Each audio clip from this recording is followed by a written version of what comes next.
Thanks for staying with us on The Real Story. We're continuing to break down the legislative session. Now, Senator Derek Slapp and Senator Tony Hwang, both deputy leaders in their respective parties. Thank you so much for being here with us. Oh, it's an honor. It's a pleasure. We really appreciate it. So the session is behind us, but we couldn't let you both start your summer vacations without a stop here on Real Story first to chat with us.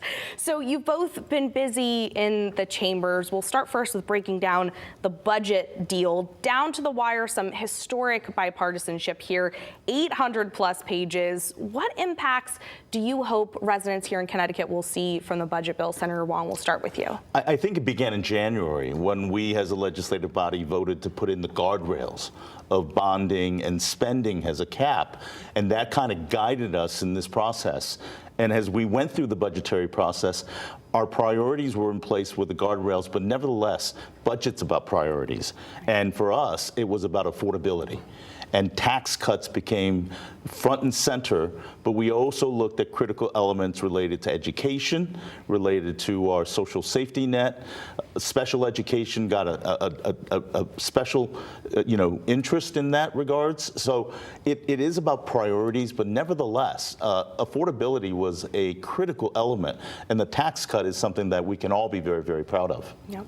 What about you, Senator? I would agree. I mean, affordability is critical, and targeted tax cuts, so we're not trickle down, we're trickle up, and we're really focused on the middle class as well. So the bulk of the tax cut focused on the middle class, but we're also expanding tax cuts and tax credits for the working poor, and retirees and seniors, they're getting significant help as well, because we don't want to price people out of Connecticut, right? So I agree with my friend and colleague here that affordability is a big focus. I think it was of both parties, and then we were able to negotiate. And at the same time, we have to make critical investments because we know people are really suffering right now. So mental health, those with intellectual and developmental disabilities, public education, higher education, we could talk about that maybe in a little bit. There's still some challenges. You never get everything you want, but this budget, I think it moved the state forward, and it's going to help folks. And we did it in a bipartisan way. So it means, we don't always agree on everything, but the tone was set early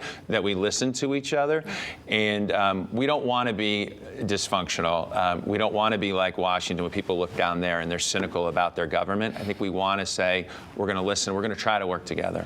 One of the challenges of this session, ironically, was living within our means. I talked about the cap that we set in January. Because we had such a surplus, there were so many organizations, our nonprofits, educational institutions, that were looking for more of the budget to be allocated to them. So there were many disappointed people, but nevertheless, I think we did a balanced approach. And the tax cut went through. We addressed retirement income, but ultimately, a budget that is a compromise had pluses and negatives, and not everyone's happy. But nevertheless, it was a positive bipartisan, success. Right. And as you said, not everyone being happy with this historic surplus. A lot of different groups wanted a piece of the pie, and some unhappy wanting a little bit more. But as you said, staying under that spending cap and within those guidelines. Senator Slapp, will start with you and then go to Senator Hwang. Do you feel like there was any more flexibility there and anything left to be done with those groups who wanted a little bit more money? Sure, absolutely. I mean, if you look at our nonprofits example, we say nonprofits, and some people know kind of exactly what that means, but I want to be very specific. These are folks who, it's not like they're doing us a favor, right? They're doing core government functions. They're taking care of our grandparents. They are taking care of those who have mental health issues. We know there's a mental health crisis. They are doing critical state services, and with inflation right now, right? I mean, flat funding them or giving them 1 or 2% or whatever, right, is really a cut.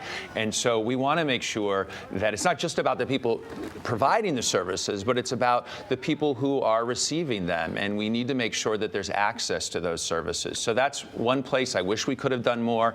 And higher education, we're going to see in the next 2 years, a real crunch. We need to make sure that higher ed is affordable and accessible, not only, because it's important for the folks who work there, but it's critical for our economy. So I think there's more work left to do in those areas. Yeah. I'm glad we were able to fund our nonprofits at a 2.5% increase. I'm disappointed we didn't include cost of living indexes for them, but one of the missed opportunities, I believe, we didn't take advantage of was to restructure government, to create a structure that's sustainable into the future. And when I say that, most people don't understand. Connecticut's one of the very few states in this country that have a dual delivery system. What I mean by that is our nonprofits do the same work as our state agencies. And there was a report that came out 5-6 years ago that indicated and investigated the fact that our quality nonprofits, the very essence of our community that we all love, can do the same job as these state agencies at potentially 55 cents on the dollar. We missed an opportunity to build in structural changes to government so that we can allocate the proper funds necessary instead of having to divide that interest. So it's a missed opportunity, but nevertheless, I think there are many other areas we did. We made an investment in regards to the Special Transportation Fund. We made some bonding allocations related to housing, which was critical. So these are many things that we did. And don't forget, what we've been able to do with the supplemental money that's put into the rainy day fund over an excess amount now pays down our long-term pension liabilities. Well, the last time we did that, we were able to net over $300 million that would have been interest payment that was used to pave roads, to build schools, and to take care of those safety net nonprofits that we talked about. Yeah. Can I just add that there's two pieces that are not specifically budget related, but I think are real achievements and highlights of this legislative session. And one is we made Connecticut safer. We passed a bipartisan gun safety bill. I give my colleague here a ton of credit. He was the Republican in the state Senate, joined with us and passed that. We had some Republicans in the House as well, but that's, I think, very important. I think our constituents want to see progress when it comes to public safety. Also, a bill called Vision Zero, but essentially it makes our streets safer, pedestrians. Tony was a leader in that as well, and early voting. So we're going to make it easier to vote while maintaining the integrity of the system. And we've heard from folks who want, I think, both of those things. And as you just said, a lot of other priorities touched on this session that weren't budget related. So let's talk about some of that legislation. You just mentioned 3 big ones there. Senator Hwang, is there anything else from this legislative session? I want to stay in my lane in the area of expertise. To me, the gun vote was a reflection of where we are as a society right now. Okay. And is it a perfect bill? Absolutely not. I think we have to be very cautious and respect law-abiding Second Amendment rights. But at the same time, what we have seen, not just with guns, but with the state of our society in regards to the rancor and the divisiveness, I think we need to come together and realize that we need to collaborate and work together. And for me, it was absolutely no-brainer as the state senator representing Newtown and Sandy Hook. I feel strong responsibility that we need to continue to move forward with solutions that honor and respect those that were lost. I think the other factor in regards to the increase in wrong-way driving deaths and pedestrian, bike, and vehicle safety. Vision Zero is a comprehensive plan. I want to thank the Commissioner of Transportation as well as my colleagues, because there was a controversial issue in that red light cameras. But let me be clear, the red light camera is optional. It gives local government the determination. It will have widespread notices, online GPS notices. It isn't just a trap. Nevertheless, I think we have to do a better job in educating and raising awareness, because all the laws we could make ultimately does not be common sense on the roads. You know, I think just the rash of near misses and tragedies that are preventable is something that I felt very strongly we needed to take a step forward on. A lot of these responses, as you were both saying, to issues brought up by constituents this session and what we're seeing here in the state of Connecticut. But Senator Slapp, we'll start with you first. Anything you felt got left on the table, anything that didn't make it through this session that you think now should be a priority potentially for next year? Sure, a few things. I think think higher education, I'll go back to that. I'm the Senate chair of the Higher Education Committee, so we did make some real good progress in terms of expanding our debt-free community college program for returning students. These are oftentimes non-traditional learners, adults who want to get trained in a different field. We can do more in that area. We increase scholarship support, but I'd like to see more as well, because we know student debt is a real issue. And the other thing, and I'm not on a committee of cognizance over this issue, but we still have children in this state without health care. I think that's immoral. I think there's more we can do on that. That's not only costly, because children still get sick and then they go to the emergency room and we all pay for that in our premiums, but it's also just heartbreaking that I think any child in this state should not have access to health care. So I'd like to see us do more progress, and we'll keep going on it. You know, the issues don't go away, but politics and public service, I think, is about continuing to make progress and being relentless about that. And I think we did that this session. Senator Hwang, anything else for you feel didn't get through this year? Well, it's a work in progress. And I think the most important thing is we are on, hopefully, the back end of the COVID pandemic that has forever altered, and it'll be a moment in our lives. Learning loss suffered. Businesses suffered, a social interaction. This is the first time we've been able to come into the studio for nearly 2.5 years. It's an opportunity for us to kind of gauge and seize the learned lessons of the COVID pandemic, and to be able to move forward and prepare ourselves for health hazards that may occur down the road. I think the other critical element is cost, affordability.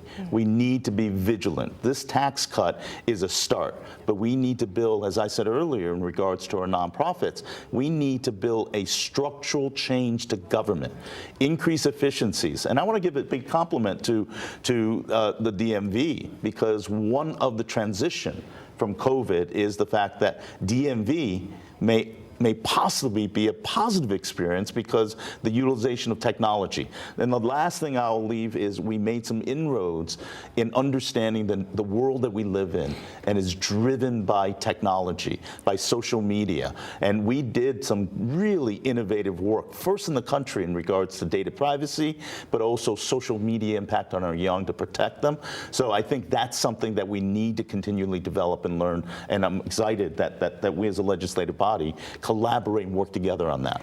And quickly, final question here. You both talked about it's a work in progress, obviously still a lot left on the table, but as this session wrapped up, there was some conversation about, time limits and speaking, and we've seen at a national level filibusters getting pushed back. And as you both have kind of mentioned, Connecticut, hopefully a leader here, you hope residents here are looking to Connecticut and being happier about what they see in the legislature maybe versus what they're seeing in Washington on a national level. But since Connecticut is a part-time legislature, we have an end date here, that means that there's a hard deadline and a lot of stuff that doesn't always get through. So Senator Slapp, I'll start with you. Do you think there was progress lost, or any bills that maybe didn't make it through because of how this is set up and because of potentially filibustering? No, I think the process worked fine.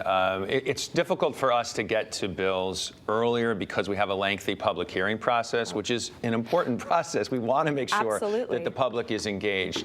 And I think, there's always, we call it filibustering, but it's also, and I'm saying this as a member of the majority, but I respect the fact that, we can't have a tyranny of the majority, that it's part of the democratic process. I don't think it was abused. There's still work that goes on. And I think by and large, both the parties worked very well together. And part of that is relationship building, so those relationships don't begin the moment that you walk in the building. They take time, like any kind of relationship. I just saw that our speaker was talking about that kind of nurturing friendships. And it goes, I think, even beyond that, but just when you look across the aisle, and this is true for both parties, to not see somebody that's other. To try to find mutual interest. And that's happened. So, no, I don't think there were a lot of bills. To put it this way, the bills that didn't pass for other reasons, not because of the process. And really quickly, Senator Hwang, a session of compromise. How are you feeling about this? People need to understand that in Connecticut, over 90% of our bills are bipartisan, and they're collaborative. It's the divisive major topic matters, and we were able to resolve the budget this year, which is usually divisive. But I'll say this, one of the struggles I have is that Senator Slapp said very eloquently, the tyranny of power. And that's the struggle that I have. We had a bill, a budget that had implemented other laws and legislative proposals that did not pass the test of committee votes or House or Senate votes. It was inserted into the budget. We had an opportunity where some good bills were in, some bad bills were in. But because of the budget vote, it was one vote for nearly 50, 60, 70 other additional bills. That is, unfortunately, the sausage making of governance. We're going to have a controversy in regards to housing bills that led to the filibuster. It was originally a land conveyance and easement bill that was tacked on by the House that added nearly 40 different sections and laws related to housing and tenant laws. That is the problem in regards that people don't know. It wasn't filibustering, it was really a vetting of nearly 40 bills. So again, that could be a great work in progress, and I struggle with that.